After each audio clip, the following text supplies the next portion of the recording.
some friends here to remind us of what we talked about and share some really cool information from Georgia Tech.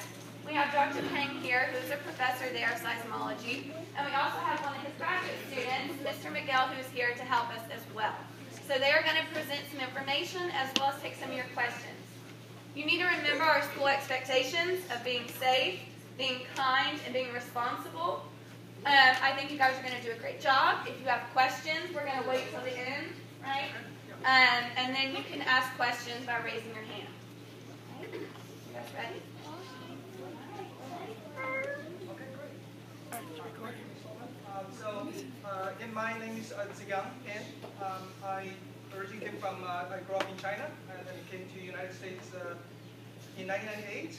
I did my study here, and so I've been at Georgia Tech since 2006. And this is Miguel. I'll introduce yourself briefly. Hello, I'm Miguel. I'm Portuguese. I'm from Europe. I came here to the United States to study earthquakes. All right. Okay, so what we'll be doing next is to give all of you a short presentation, and I'm sure probably some of you have heard about what earthquake is. What we're going to do during the presentation is to actually generate the earthquake here. And this, you can see this is our machine. We call it the earthquake machine. So we're going to show you how it works and hopefully use that to demonstrate how do we observe it and how we study it. Okay? Are you ready? All right. So the first question, of course, is to ask, can you see this? Or this is fine? Okay. What is the earthquake? An earthquake is basically a shaking in the ground that is generated or resulted from something suddenly moving. Okay. This sort of a sudden movement could be inside the earth. It could be also on the surface. I will give you some example later today. So another interesting question is where are earthquakes generated? How are earthquakes generated? And they're mostly generated along a known place or known line, which we call as a fault line. Okay? And here are some examples. Can you see this? Here are some examples of a fault line in California. Maybe some of you have heard about the name. It's the San Andreas fault. Okay? The fault line is the boundary between two tectonic plates, which is the Pacific plate and the North American plate. So whenever there is a sudden movement along those fault line, it will generate an earthquake. Okay? So what we're going to do next is actually just use this machine here to demonstrate how things work. Okay? So what I would like you to do is we're going to do it twice. Okay? The first time is Miguel will crank the machine, and during this we'll use that as a way to illustrate how the tectonic plates are moving relative to each other. And then you should observe and see whether the block is moving or not. And later I'll actually ask some questions about why the block is not moving and when do you think the block is moving. Okay? So we'll do it the first time when you start cranking. Okay? So what you observe here is that as he cranks, there's a rubber band here. This rubber band is extending. Is the block moving or not? Not yet. Okay. Will it move eventually? Yes. So what's holding it from moving? What is that? The rubber band is holding it from moving. Any other answer? The weight of the block. And if you actually observe, there's something here. There's sandpaper. Okay? So the sandpaper is underneath the block and also on this plank is, we call it blocked. Is preventing it from moving because there's friction, right? The weight of the block put some weight on this and it's generating friction. So the friction is prevented from moving. But as you keep cranking, you see this rubber band is already being stretched out, right? At some point, it's going to, well, either the rubber band will snap, which we don't want to happen, or the block is going to move. Okay? All right, keep going.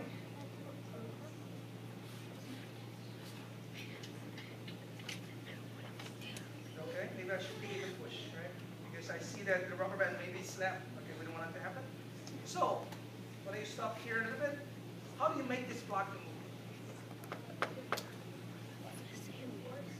With a force. How do I do it? How do I push it this way, or push this way, or that way? Push it from the back, right? And yeah, that's definitely another way which I can, I won't demonstrate is if I lift it up a little bit, right, I reduce the weight so that the friction between them will be reduced. That will make the block. Okay? So I'm going to do this. I'm going to generate an earthquake because I don't want this to snap. Okay? So I just push it a bit. So, instead of one go, I do crank it a bit. I think what it is use the wrong side of the sand. Okay? All right, I'm going to give a big push. All right, you can see I push a little bit, and the whole thing kind of slapped, right? The whole thing kind of moved to the left side, to the right side. Okay, so this is how an earthquake is generated. What I'm going to do next is I'm going to do it again as we may. You notice that here this is a freshly added sandpaper. That's why it can hold for such long tension here. Is because this is the need. But if I change to this side, you can see this side is it's a little bit being a little bit wear out, so it's smooth surface. If I go from here, and hopefully I don't need him to crank for so long to make it. So what I'm going to do next is, when you hold it, is I'm going to show this device. Anybody know what it is? Well, yeah, I'm using that to demonstrate seismograph, but actually it's just a voltage meter. Okay, I can turn it off. I can turn it on. Okay. So I have another device here, which I already demonstrated. That's a seismograph. Okay. Basically, what it is there's a small metal and there's a coil. So when the metal is moving right to the coil, it generates electric current. I'm using this voltmeter to read. So if you notice, if I tap it, you can see the number is changing. Okay? So that's what basically it is we're measuring. This is a relatively simple seismic. Okay? We have more sophisticated one, but the mechanism is the same. Okay? So what I'll do next is, again, I'll keep cranking. I will try to hold it here. And you can see that when this thing starts sliding, first of all, you hear the sound, right? And this one, the sensor will also. All right, so it starts sliding. You probably see the number is changing, right? You can keep cranking. Let's make another one. And then you can think, we can predict when the next one is going to happen, right? Yeah. Okay, so you can see that in this demo that the blocks is sliding maybe a few inches. Okay? But sometimes, which we won't have time to demonstrate, it's hard to predict or know when it will stop sliding. However, we can use this sort of device, the seismograph here, right? And use that as a way to tell people when it happens. We can record the motion, and we can quickly determine where it occurred. And in some cases, if we can do it very quickly, we can even tell people when the shaking is happening before the waves actually hit space. We call them as earthquake early warning system. And this is something that right now has been already implemented in several countries like Japan and Mexico. I have a video I'll show you later. And then in Western U.S., right now they're starting to set up similar devices as well. So even though by the end of the presentation, I'll tell you, even though we cannot predict when earthquake can happen, we can tell you quickly when it happens. Before the wave hits certain regions, we can alert them, so they may receive a few seconds up to a minute of warning time, depending on how far. Okay, so it's still help for us to study how earthquake, where the earthquake. Okay, so that's quickly the demonstration. What I'll do next is I'll quickly go through some slides to tell you where earthquakes are generated and some other questions. So, switch a little bit. Okay, first the question is, where do earthquakes generate? This is the global map, and you can see this is the United States. You see all those things light up. What is in the middle? Ocean. Exactly. Pacific Ring of Fire. Okay? And it turns out that about 80% of the global earthquakes occur along the Pacific Rim. And so you can see clearly that it actually outlines some blocks. Okay? Those blocks are what we call as tectonic plates. That's where that we think those within this block, this specific plate, basically, that there's little motion, there's not much motion within the block, but along the boundary is where we think a lot of action is taking place. So that's where the stress is being accumulated and eventually will be released. Again, the reason why we call it a ring of fire is because not only there are earthquakes, there are also lots of volcanoes. Turns out volcanoes and earthquakes are related. So because that's where this, the stress is being accumulated, that's where it will eventually be released as well. So this is the map of the tectonic plate. You can see that, this is the Pacific. We are on the North American plate. Now, keep in mind that the plate and continent are not exactly the same. Okay? Continent is basically the land above water, right? You can see in this case the North American plate, including the North American continent, and also a little bit of the ocean on the Atlantic side. Okay? So this is where we call it as the tectonic plate. And near the boundary is where a lot of action is taking place. So if you look at where we are right in the middle. Okay? So this is a good thing because this means that we don't have too many earthquakes here. We may have a few sometimes, but most of the action is taking place along the Pacific Northwest, and of course, also along the mid-ocean region, right in the middle of the Atlantic Ocean. That's where a lot of action is taking place. And I'm sure you probably already know. I think in the interest of time, I won't play the video, but I'll just quickly explain what it is. This is something we call as a subducting. Okay, this is where when you have two plates, in most cases the oceanic plate is going underneath a continental plate. And in that case, the plate is going down, but it didn't want to go down because there's friction, like I demonstrated here. The plate wants to sink, but the friction will prevent it from sinking. So you generate a lot of resistance from here, and when the block cannot hold anymore, it will snap and generating an earthquake. And in addition to generate shaking, in this case is under ocean, it will also displace water. And do you know what's going to happen when the water is being disturbed? Tsunami, yes. And so this is why, most times how tsunami generate. Of course, earthquakes not only mechanism to generate tsunami. Sometimes underwater volcanic eruptions, or sometimes you have underwater landslide can also generate tsunami. But most times, tsunami are generated by earthquake under the water. Okay? So this is subducting. And of course, here's another one. And you can see in this case, this instead of one block going down. In this case, the two plates are separated. And here we have hot material coming out and pushing those two blocks sideways. This is where the new tectonic plates being created. So we normally call them as spreading center, and most of them occur in the ocean. But there are a few places that can be occurred on land. For example, the most well-known example is in Africa. There is a very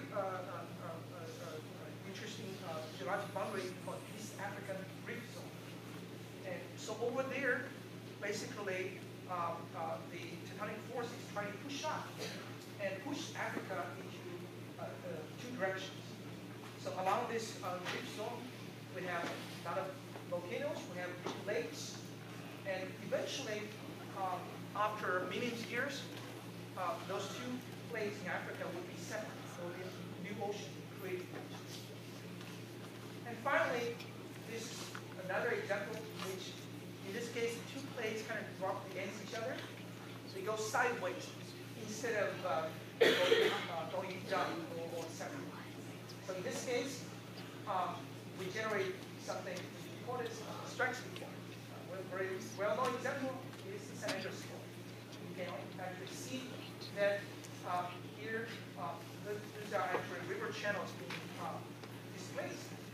Because those four lines do not move very fast. The speed is how fast they move is basically how fast your fingernail moves. Okay? Basically, every year is about an inch or so. But of course, if you think that this flux is locking, is holding for 100 years, when the next time it breaks, it will generate an event that will displace up to a few meters, or sometimes even a few tens of meters. So there will be a lot of motions and a lot of damage generated because of that. One of you asked a question about where the force is coming from. We know that the tectonic plate is moving.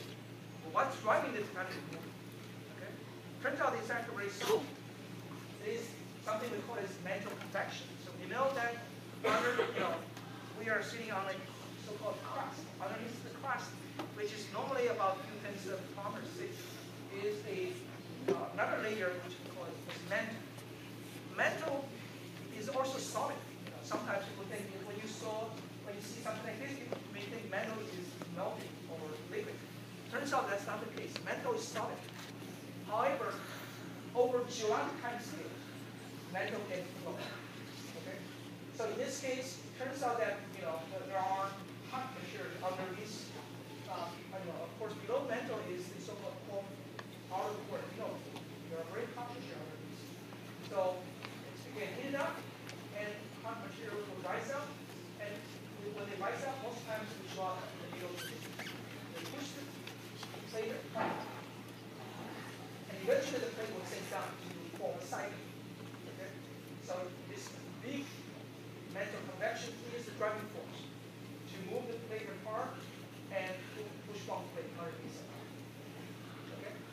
So quick answer is the driving force of plate dynamics is basically the energy coming from inside the Earth. Most times it's coming from the heat source. Right? So the heat source is not from the sun, it's from what's inside the Earth. Okay? So the next question, and then I'll give a chance to Miguel to talk with it, is one of you asked how many questions do we have every 10 years? So this is an interesting question because it depends on where are you asking? Are you asking in the United States? Are you asking globally? Also, the question is, what's the magnitude? Because we know that larger events don't occur quite often. You can have very many smaller magnitudes. Okay? So here's some numbers for you to know. Globally, on average, every year, we would expect one magnitude bigger than 8, on average. That would equal to 10 magnitude 7, 100 magnitude 6, 1,000 magnitude 5, etc. If you go to magnitude 0, it will be like 10 millions. Okay, it will be a lot of them. If you go to even smaller magnitude. And another interesting question is that magnitude, the smallest magnitude is not 0. Magnitude can go to negative. The reason is because this magnitude scale is something we call logarithmic. I don't know if you have heard about the term. But basically what it means is that you can have a very, very small one.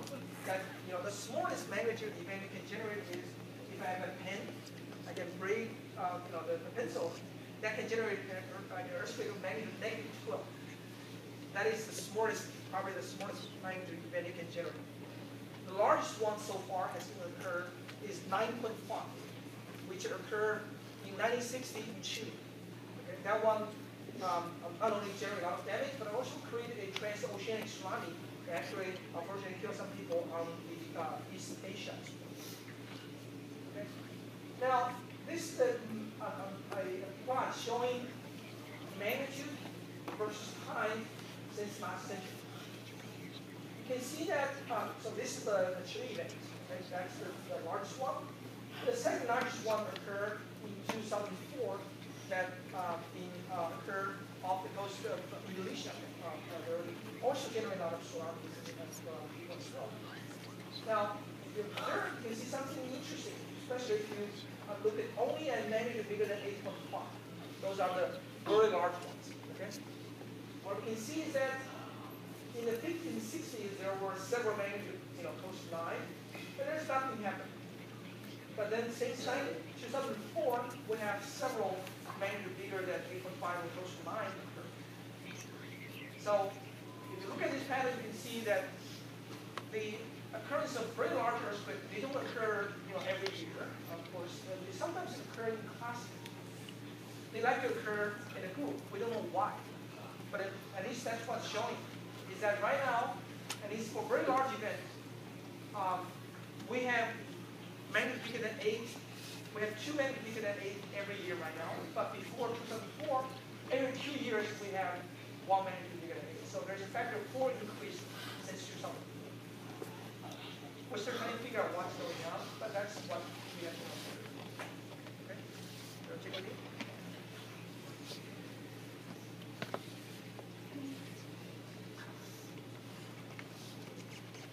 So this is what Dr. Peng was talking about. That in the past few years, we actually saw an increase on the big earthquakes. So we think that we might be on one of the cycles that we have large earthquakes. As you can see here, most of these big earthquakes are also around the Pacific Ring of Fire. So what you guys can see here, so this is United States, right? And this is what we call an hazard map.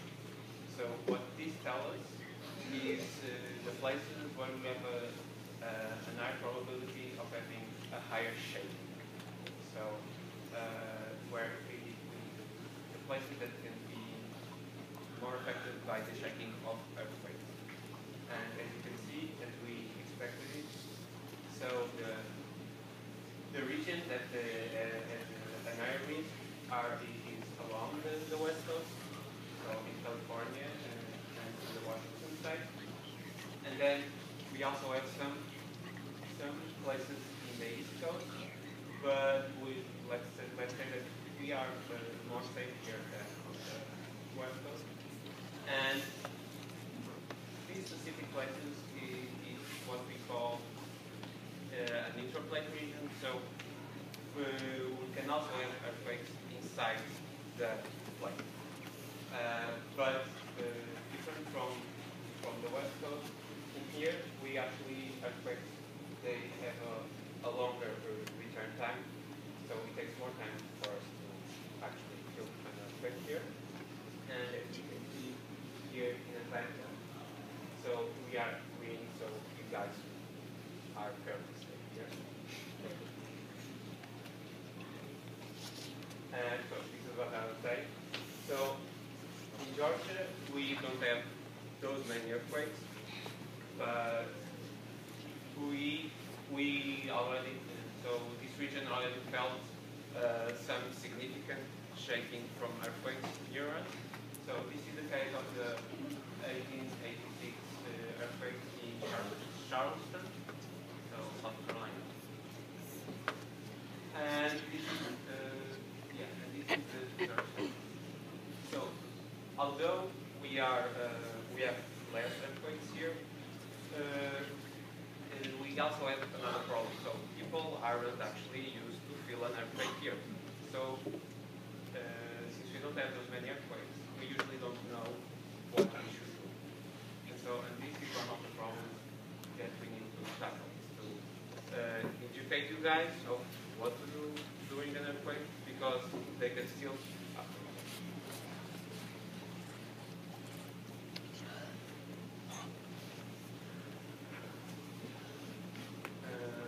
So this is the state of Georgia, and this is just the geology of the state. And the reason why we don't have those many earthquakes here is because from the geology we see that Georgia is a very stable state, in terms of geology.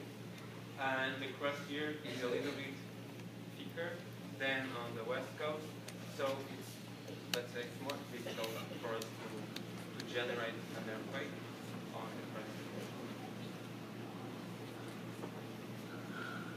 And then one of the questions that you asked us is how do you make a seismograph and how exactly does it work? So, and actually the first attempt to do something to detect earthquakes was in China in 132 before Christ, so a long time ago. And what this basically, so this didn't actually record the seismic waves, but this told us where the seismic waves came from.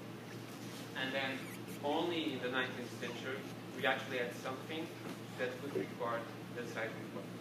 And this is basically, this is a simple seismograph.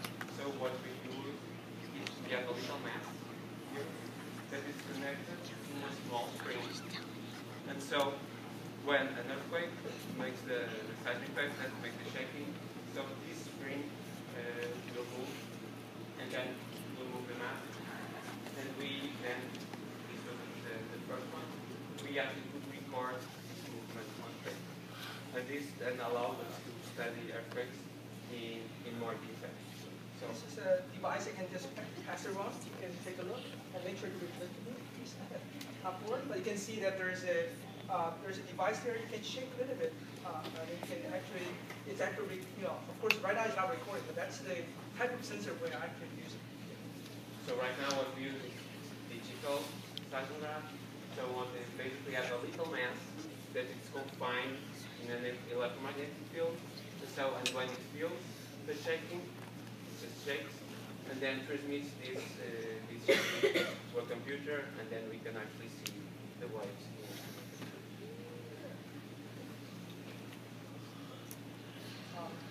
So the last few questions some of you were asking is, have you ever been in a location do you have to be in a location first to study it? The short answer is you don't have to, but someone has to go there and put a sensor like this. Okay, so either it's you or your student or somebody else. Okay, so here are some pictures of after me digging holes, because we need to dig a big hole to bury the sensor so that you have good coupling so you can record. Okay. But in other times, most of the time actually we were just sitting in our computer lab, because this is the global map of a seismometer that has been deployed so far.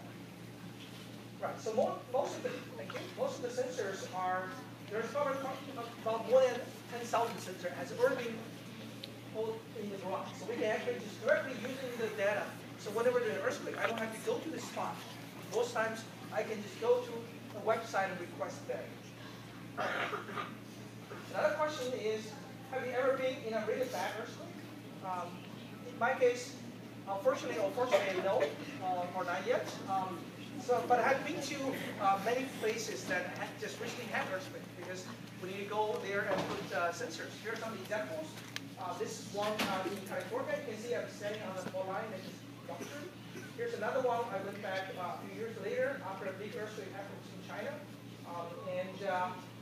Over here in Georgia, I did feel one earthquake. This event occurred in 2014. This event occurred at the border between Georgia and South Carolina. It turns out that the event is not far from along the Savannah River. The magnitude is 4.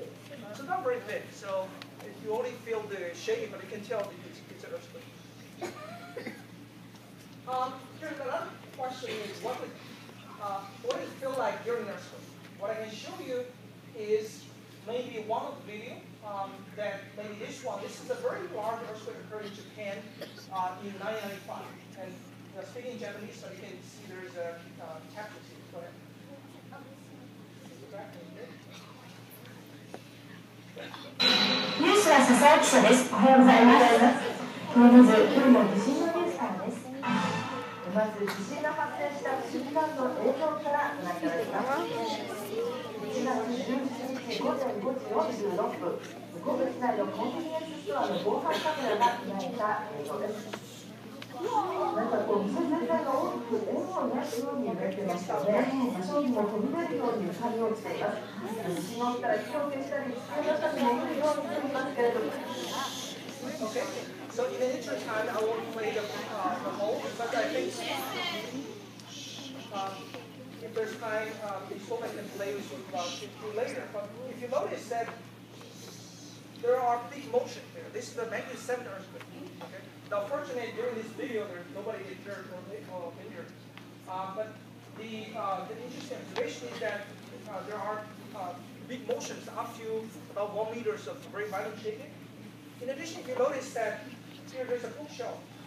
This bookshelf didn't crack. The reason is because in Japan, there are a lot of earthquakes occur every year, so people know how to take care of themselves. The bookshelf is being anchored. Okay, so in that case, even though they're shaking, the bookshelf will not fall down and hit.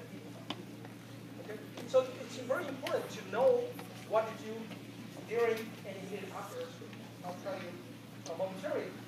Last question is, how can you survive earthquake? Okay, earthquake is pretty bad, but what turns out is that what causes problem is not earthquake. It is the building or some additional hazard like tsunamis or landslide that causing the problem.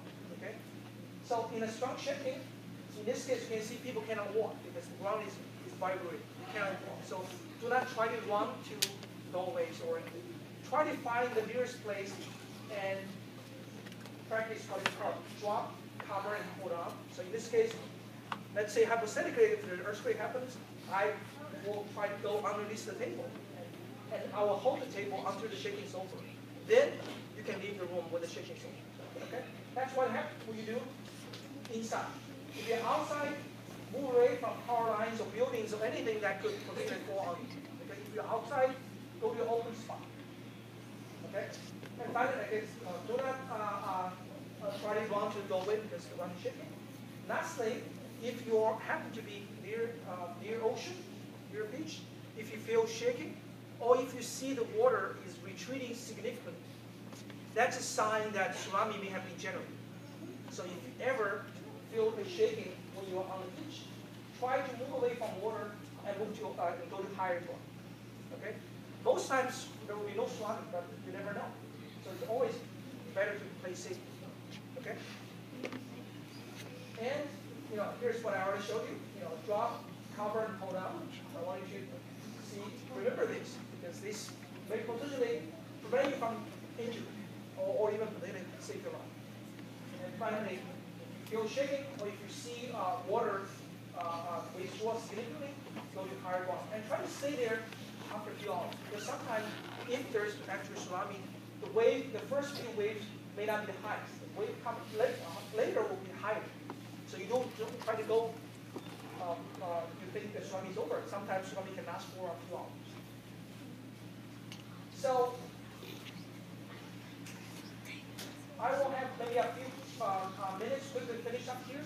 This is just showing you an example. Some of you may have heard or seen there was a big earthquake happened in Indonesia a few weeks ago.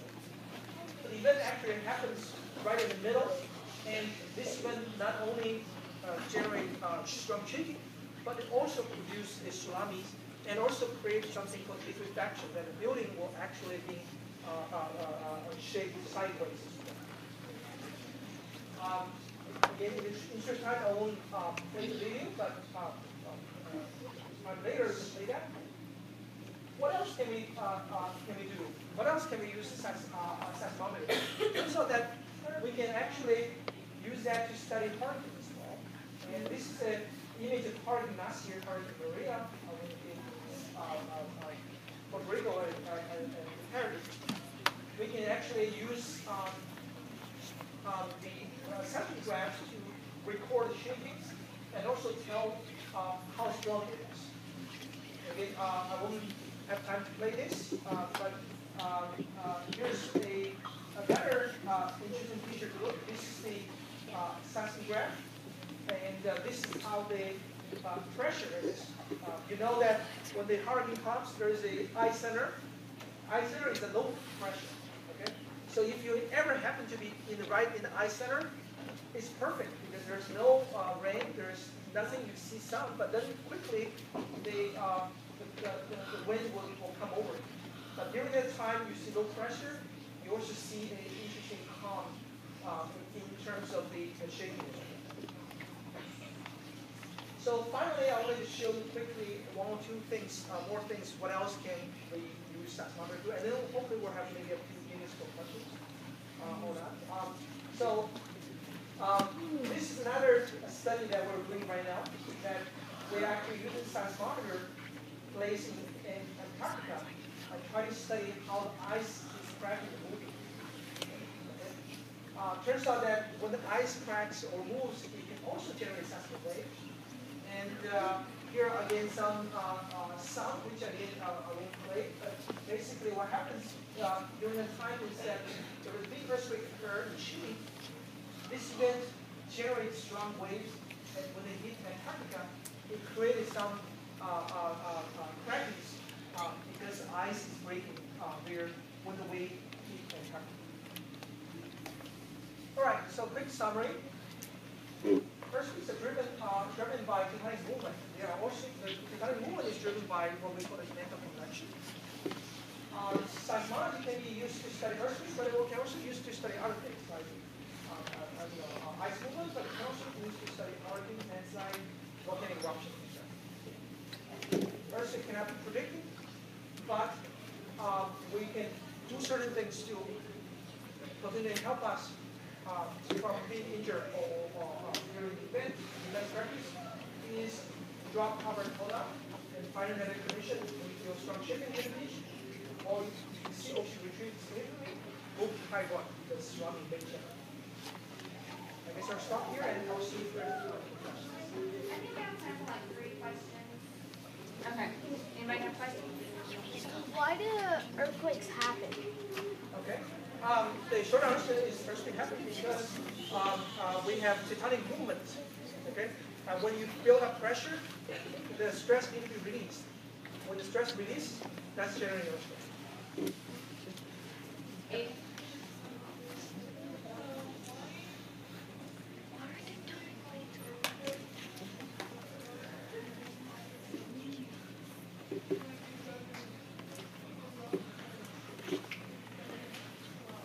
Right. So, but of course, sometimes there's an explosion. That's when you have volcanic eruption, right?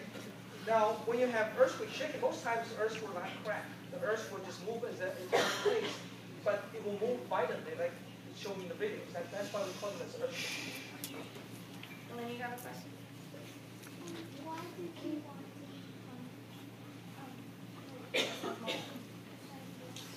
Okay, that's a great question. Why do I want to become a seismologist?